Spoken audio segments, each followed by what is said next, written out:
अस्सलामुअलैकुम, क्या हाल है। होप ठीक होंगे, खैर से होंगे, खुश होंगे। अल्हम्दुलिल्लाह हम भी बिल्कुल ठीक है। ये है 23 दिसंबर की सुबह और बज रहे हैं सुबह के 9। मैं आ गई हूँ मॉल में। इतनी सुबह सुबह कुछ शॉपिंग करने नहीं आई थी बल्कि बेचने आई थी। जी हाँ, हस्बैंड की शॉप पर काफ़ी यानी बिजी चल रही थी, इसलिए मैंने कहा कि सुबह जाती हूँ ताकि पार्किंग भी मिल जाए, वरना इस एरिया में पार्किंग सुबह के टाइम पर भी फुल होने लग जाती है क्योंकि उनका दिसंबर का त्यौहार का महीना होता है ना, तो बस 10 बजे से एकदम पार्किंग फुल हो जाती है। अच्छा माशाल्लाह, आप बड़े प्यार से मुझसे पूछ रहे हैं कि ब्लॉग क्यों नहीं आ रहे, बहुत लेट अपलोड हो रहा है, बहुत इंतज़ार करना पड़ रहा है। तो आजकल हम यहाँ बिजी चल रहे हैं और माशाल्लाह से 4000 सब्सक्राइबर हो चुके हैं। तो 3 से 4 होने के लिए पूरा 1 साल लगा है, यानी बड़ी मेहनत के साथ हर चीज़ हो रही होती है। तो अगर आप देख रहे हैं कि मेरा यूट्यूब चैनल भी है, माशाल्लाह से मदरसा भी चलता है, छोटा मोटा कपड़े का बिजनेस भी है और अब एक नई ये शुरुआत है कि इसमें भी हमने ध्यान देना शुरू कर दिए। तो ये सारे मेरे शौक है जो मैं पूरे कर रही हूँ माशाल्लाह अपने 4 बच्चों के साथ। ये 4 बच्चे और मेरा घर, ये मेरी पहली जिम्मेदारी है, फराइज है, वाजिबात है। अगर इनकी जिम्मेदारी में मुझको फिर टाइम मिलता है तो मैं अपने शौक की तरफ जाती हूँ। ऐसा नहीं होता कि मैं घर को, मियाँ को और बच्चों को छोड़ने के बाद ये सब पहले कर दूँ। नहीं, ये सारी चीज़ें की जिम्मेदारी मुझ पर पहले है जो मैं अदा करती हूँ, उसके बाद मैं अपने लिए ऐसा टाइम निकालती हूँ। तो अपने फराइज और अपने शौक दोनों को माशाल्लाह अच्छे से बैलेंस करके चल रहे हैं, तो इतनी मगजमारी होती नहीं है। तो अगर देखने जाए तो काम का लोड भी होता है, लेकिन हाँ चूंकि हम अपनी खुशी से कर रही होती है तो इसलिए इतना लोड पता नहीं चलता है, जिसकी वजह से हम ऐसा नहीं बोल सकते कि हमारा पास है वो काम। हमारी गुजराती में ना हमारे पास कभी थोड़ा काम नहीं होता, हम सब चीज़ बहुत एक्स्ट्रा ऑर्डिनरी होती है हमारे पास। जैसे मिसाल देती हूँ, अगर गर्मी होगी तो हम गर्मी को ताप कहते हैं। ऐसा नहीं बोलेंगे कि आज ये ताप छे, हम बोलेंगे आज बो ताप छे वो भूख लाएगी। यानी हर चीज़ हम गुजरातियों में कुछ ज़्यादा ही हो जाती है। देखिए जैसे सुबह के 9 बजे मैं यहाँ पर आई हूँ, लेकिन साथ में खाना बना कर आई हूँ, बच्चों के लिए खाना पका कर छोड़ कर आई हुई। तो ऐसा नहीं कि उठ सुट के आ गए, बल्कि पूरी रिस्पॉन्सिबिलिटी से खाना बना कर आए हैं और रात के लिए भी सब मैरिनेट करके आए हैं। ये है 25 दिसंबर, सुबह के बज रहे हैं 8:30। मैं बच्चों को छोड़ने जा रही हूँ मदरसे, क्योंकि आज है जलसा, बच्चों का मकतब का जलसा होता है। तो मेरे हस्बैंड उस्ताद है, उस्ताद लोग को थोड़ा जल्दी जाना होता है तो वो जल्दी चले गए। अब मैं इनको छोड़ कर आती हूँ। ये मेरे बड़े बेटे का आज परफॉर्मेंस भी है, माशाल्लाह से स्पीच देने वाला है। मैं आपको सुनाती हूँ कि कैसी दी है। ये बच्चों का जो जलसा होता है ना, ये मस्जिद में होता है और मर्द हजरात इन्वाइट होते हैं। आपने मेरा जलसा देखा तो उसमें औरतें इन्वाइट होती है और ये वाले में मर्द हजरात इन्वाइट होते हैं। सो हम जो देखते हैं ना वो लाइव टेलीकास्ट आता है, इंस्टाग्राम वगैरह पर लिंक शेयर कर दी जाती है, तो हम फिर वहाँ पर देख लेते हैं। La construcción estará desnivelada. ¿Acaso una construcción desnivelada es atractiva? La respuesta es no. De esa manera, si la base y los pilares del solar se hacen, pero no de manera correcta, ¿cómo podría ser aceptado por Allah subhanahu wa ta'ala? Para que la base y los pilares del solar estén correctos, tenemos que tener en cuenta lo siguiente. Número 1, tener en cuenta el centro. माशाल्लाह काफ़ी अच्छा बोला है, confident के साथ में। अल्लाह ऐसे ही कायम रखे, जो बोल रहे हैं अल्लाह उस पर उनको अमल की तौफीक अता फरमाए। और जब बच्चों की ऐसी छोटी छोटी अचीवमेंट होती है ना, बड़ी खुशी की बात होती है माँ बाप के लिए। स्पेनिश में है इसलिए मैंने उसको पूरा चलाया नहीं, समझ में आएगा नहीं तो मतलब नहीं है ना। इस्माइल मौलाना सिद्दीक तालिया। ये जो इस्माइल मौलाना सिद्दीक तालिया जो आपने नाम सुना, ये मेरा छोटा बेटा है। इसका माशाल्लाह से फर्स्ट रैंक अनाउंस हुआ था, तो वो मैंने रिकॉर्ड कर लिया कि जैसे ही अनाउंस होना शुरू होता है मैं स्क्रीन रिकॉर्डिंग शुरू कर देती हूँ। तो बच्चे आके पूछते भी, अम्मी आपने देखा कि आपने रिकॉर्ड किया क्या? मैं बोलती हाँ।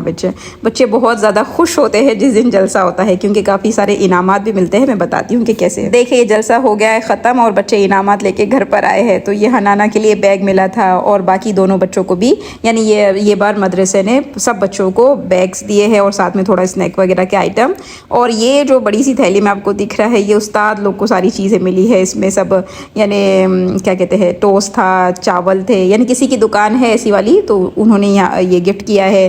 फिर किसी ने मुसल्ला गिफ्ट किया है और इसी तरह माशाल्लाह काफ़ी सारी चीज़ें उस्तादों को मिल जाती है। फिर ये है 28 दिसंबर और आज मेरी बड़ी बेटी जो 6th ग्रेड में है, यहाँ पर 6th ग्रेड के बाद ग्रेजुएशन होता है। तो यहाँ पर मेरी भाई की बेटी भी थी, तो उसके लिए मैंने एक बॉटल और ये ब्रेसलेट गिफ्ट किया है। और मैंने अपनी बेटी से पूछा, बेटा अगर आपको नहीं देंगे तो भी चलेगा ना? तो उसने कहा कि अम्मी कोई बात नहीं, यानी इतना कोई ज़रूरी थोड़ी है। हालांकि माशाल्लाह मदरसे में फर्स्ट रैंक आया है और यहाँ पर स्कूल में उसका सेकंड रैंक आया है। लेकिन मैंने उसके लिए यहाँ पर मैंने उसके अब्बा ने सरप्राइज़ प्लान किया हुआ था।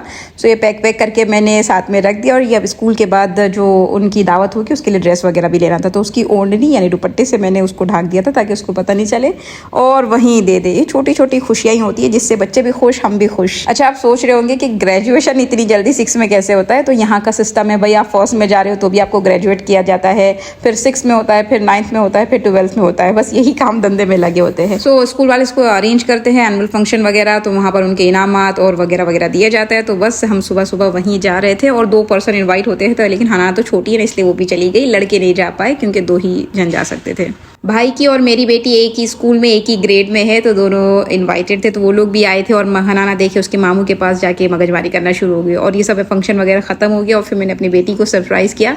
उसको ऐसा ही लगा कि सिर्फ चॉकलेट है, पर नहीं, इस चॉकलेट के नीचे भी कुछ है। अभी हम घर जाके देखते हैं कि क्या है। हनाना ही बहुत ज़्यादा एक्साइटेड हो रही थी कि मैं खोलूँगी, मेरा है और ये और वो। तो मेरी हमने उसको हटाया कि नहीं बेटा, ये बाई का है यानी बहन का है, तो वो खोलेगी, उसकी अचीवमेंट है तो वो रिसीव करे, ज़्यादा अच्छा है। लेकिन फिर बहन ने उसको एक दे दी कि एक तुम पकड़ लो, एक हम पकड़ ले, और हो गया। हम बच्चों की ना हलाल खुशियों को सेलिब्रेट कर लेते हैं। जैसे बच्चे ने कुरान ख़त्म कर लिया, सिपारा ख़त्म कर लिया, कोई सूरह याद कर ली, पूरे रमज़ान के रोज़े रख लिए या पहला रोज़ा रखा, तो इसी सब को हम क्या करते हैं, अच्छे से सेलिब्रेट कर लेते हैं। अभी देखिए स्कूल में माशाल्लाह टॉप किया है, तो ये चीज़ें जब सेलिब्रेट करते हैं तो बर्थडे वगैरह सेलिब्रेट करने का बच्चों को वो ख्याल भी नहीं आता है। पूरी दुनिया हालांकि यहाँ पर सेलिब्रेट कर रही है, लेकिन अगर उनकी अचीवमेंट और उनकी खुशियाँ आप सेलिब्रेट करते हैं तो जो चीज़ें मतलब इस्लाम में जायज़ नहीं, उसकी तरफ उनका ख्याल भी नहीं जाता है। माशाल्लाह तीनों बच्चे अभी तक पढ़ाई में काफ़ी अच्छे हैं, चाहे फिर वो मदरसे की पढ़ाई हो या स्कूल की पढ़ाई हो। हमारे यहाँ होता है स्कूल में गवर्नमेंट क्या करती है, जो भी बच्चा अच्छा परफॉर्म करता है यानी 50 में से आप समझ लें 45 मार्क्स के ऊपर आता है ना, तो उसको वो डबल यानी पे करती है, यानी हौसला अफजाई के लिए। तो फिर हमारे तीनों बच्चे माशाल्लाह 45 ऊपर ही लेकर आते हैं मार्क्स, तो डबल उनको गवर्नमेंट दे रही होती है। तो मेरी बेटी का टैबलेट है ना, हम इंडिया गए थे लास्ट ईयर, तो वहाँ से आते वक्त प्लेन में छूट गया था, तो तब से नहीं था। तो हमने कहा था कि स्कूल मदरसे दोनों में फर्स्ट सेकंड रैंक आएगा तो हम लेके देंगे, यानी ऐसे हम कुछ भी चीज़ लेने से पहले भी शर्त रख देते कि ऐसे टाइम पर लेके देंगे। सो अल्हम्दुलिल्लाह आ गया तो फिर ले दिए। हम माँ बाप की कैसे कोशिश होती है कि दुनिया हम अपने बच्चों की अच्छी बना ले, हम उसके लिए मेहनत कर रहे होते हैं कि भाई मेरा बच्चा दुनिया में तरक्की करे, वो अचीवमेंट हासिल करे। तो खाली अगर दुनिया तक ये बात रह जाएगी ना तो बड़ी अफसोस की बात होगी। हम कोशिश करें कि कैसे हमारे बच्चे आखिरत में भी तरक्की करें, आखिरत के लिए उनके मेहनत की तरक्की में साथ दें, हम उनके लिए उनको रास्ता बताएं ताकि उनकी आखिरत की तरक्की में हमारा भी हिस्सा लगे। अल्लाह हम सबको तौफीक दे कि हम जिस तरीके से दुनिया की तरक्की की फ़िक्र करते हैं वैसे ही आखिरत की तरक्की की अपनी औलाद के लिए फ़िक्र करने वाला बन जाए। फिर जैसे आप सबको पता है कि मेरा भाई सिराज नल्ला एक ब्लॉगर भी है और वो भी ट्रैवलर ब्लॉगर है, तो बस उनका सफ़र था तो हम मिलने के लिए गए हुए थे। और कहाँ का पूरा उनका ट्रैवल है वो तो आपको उन्हीं के ब्लॉग पर पता चलेगा। सिराज नल्ला नाम है उनका, बहुत अच्छी है, इस्लामिक इन्फॉर्मेशन के साथ ट्रैवल ब्लॉग करते हैं अपलोड। तो अगर आपने इनके पहले के भी ब्लॉग नहीं देखे हैं, फ़िलिस्तीन ये घुमा कर आए हैं, मक्का मदीना, बहुत सारी सिटी कंट्री घुमा कर आए हैं। कौन कौन सा स्टॉप है मेरा? चलो तो हम लोग इंशाल्लाह वेट करेंगे, जाओ अल्लाह सफ़र आसान करे तुम्हारा। सो आप वहाँ भी पिछले ब्लॉग भी देख सकते हैं और आगे के लिए भी आप स्टे ट्यून रहिएगा। तो ये तो निकल गए छुट्टी मनाने के लिए, लेकिन हम छुट्टियों में कहाँ जाने वाले हैं अभी तक ये बार कुछ फिक्स नहीं हुआ है। इंशाल्लाह जल्दी कुछ फिक्स हो जाएगा और फिर जैसे ही कुछ फिक्स होगा तो आपको भी ज़रूर अपडेट देंगे। फिर मेरे शौहर जा रहे थे भाई को एयरपोर्ट पर छोड़ने के लिए। होप आज का वीडियो आपको अच्छा लगा होगा, लगा तो उसको लाइक कर दे, शेयर कर दे और चैनल को सब्सक्राइब कर दे। इंशाल्लाह फिर मिलेंगे, जल्द मिलेंगे, तब तक के लिए अस्सलामु अलैकुम।